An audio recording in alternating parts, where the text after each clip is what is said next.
ये है शांति कॉलोनी।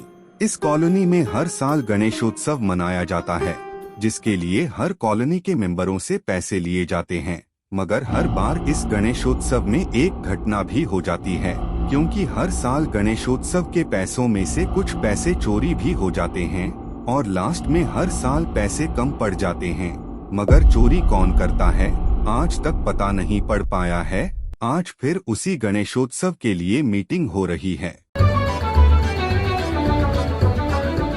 आप सबको पता ही है कि हम सब यहाँ क्यों इकट्ठा हुए हैं। कुछ ही दिनों में गणेशोत्सव आने वाला है, तो हमें एक बजट बनाना है कि खर्चे में कितना रुपया आएगा, क्योंकि महंगाई तो दिन प्रतिदिन बढ़ती जा रही है। तो क्या हुआ, पिछले साल हमने जो गणेशोत्सव मनाया था वह पूरे 80,000 का था। तो इस साल हम इकट्ठा करेंगे रुपए 1 लाख, क्योंकि इस साल हम बाप्पा की मूर्ति और भी बड़ी लाने वाले हैं। तो आप सब लोग अपनी पर्चियां कटाए और अपना योगदान दे। आप सब लोग कितना कितना दे रहे हैं मुझे बताए, मैं आप सब का नाम लिख लूंगा। अरे बाप रे, 1 लाख रुपए। मगर एक बात ये भी ध्यान में रखना है कि चोर भी हमारे साथ ही रहता है। कहीं ऐसा ना हो कि कहीं ये 1 लाख रुपए भी कम पड़ जाए। और वैसे मैं किसी पर उंगली नहीं उठा रहा हूं। आप में से कोई भी हो सकते हैं। हो सकता है मीना जी हो, सुधीर जी हो, रवि हो, मेहता जी, वर्मा जी या फिर पांडे जी हो।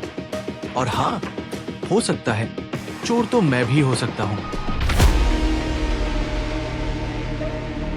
शर्मा जी, ये सब तो ठीक है, एक ना एक दिन चोर रंगे हाथ पकड़ा ही जाएगा। मगर हमको हर साल की तरह इस साल भी गणेशोत्सव तो मनाना ही है। जिस उत्सव के लिए पैसे इकट्ठे किए जाते हैं वह हमेशा ही कम पड़ जाते हैं। मतलब अगर हम 1 लाख रुपए इकट्ठा करें तो हमें 70,000 ही प्राप्त होता है। मगर हर साल की तरह इस साल चोरी नहीं होनी चाहिए। हमें इन पैसों का पाई पाई का ध्यान रखना होगा।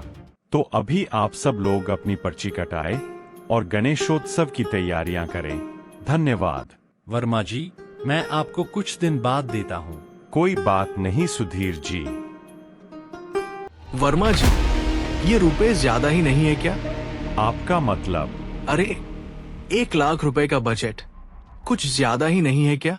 अरे नहीं नहीं जी, ज्यादा क्यों है, बिल्कुल भी ज्यादा नहीं है। हम इस बार और धूमधाम से गणेशोत्सव मनाएंगे। और वैसे भी एक साल में महंगाई भी तो बढ़ गई है। जी जी, आप सही कह रहे हैं। तो मैं कितने की पर्ची कटाऊं? अरे हम आपसे क्या बोलेंगे, ये सबकी श्रद्धा के ऊपर है। आपको जितने की भी पर्ची कटानी है कटा लीजिए। ठीक है, मैं 10,000 की पर्ची कटा लेता हूं। अगर कम पड़े तो बता देना। अरे शर्मा जी, आपकी बहुत बहुत मेहरबानी।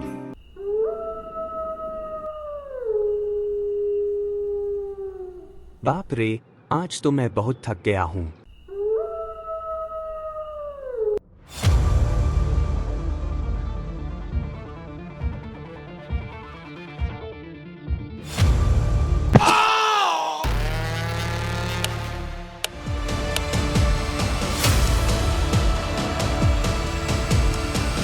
हाँ? अरे ये तो मेहता जी है। हे भगवान, ये क्या हो गया? अरे कोई जल्दी मदद करो, खून बहुत बह रहा है। दीदी, आप एम्बुलेंस को कॉल करिए ना। हाँ हाँ, अभी करती हूँ। हेलो हेलो, मैं मीना बोल रही हूँ।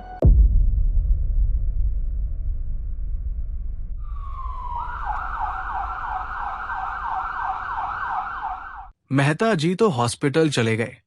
भगवान करे उनको कुछ ना हो।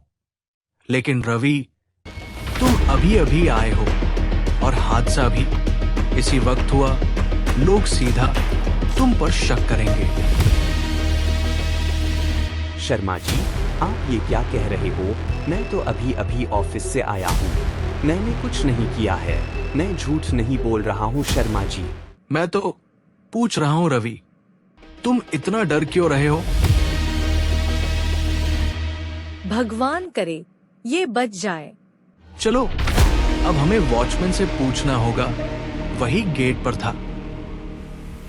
रघुनाथ, तुम गेट पर ड्यूटी पर थे, तुमने देखा क्या कि ये सब कैसे हुआ था? साहब मुझे कुछ नहीं पता, बस चीख सुनी और आया।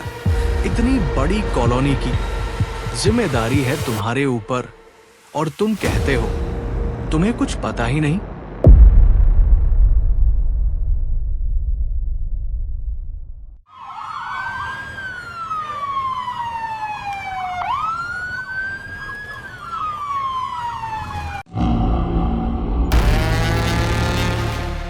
अच्छा हुआ आप आ गए साहब, अब पूछताछ शुरू कीजिए।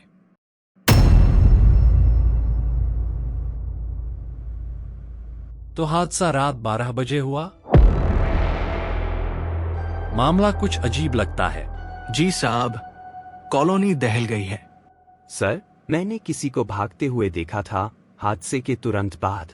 अपने आप को बचाने की कोशिश मत करो।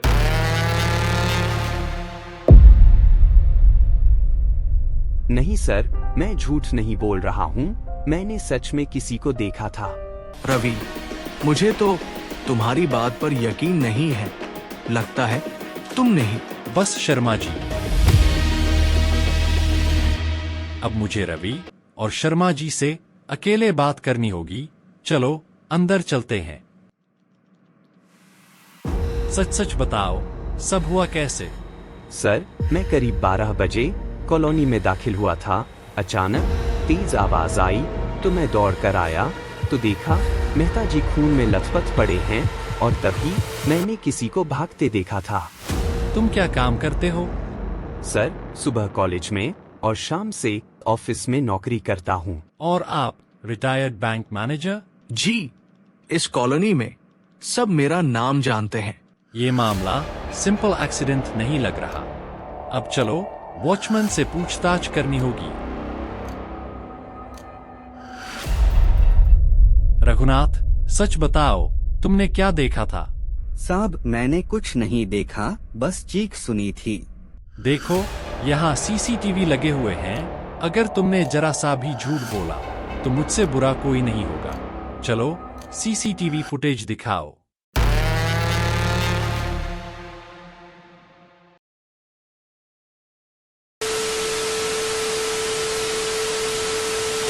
ये क्या फुटेज कहाँ है?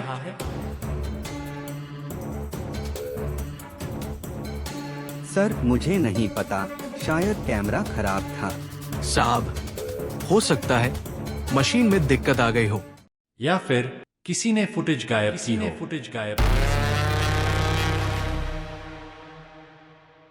ठीक है, अभी सब अपने घर जाइए, सुबह फिर पूछताछ होगी।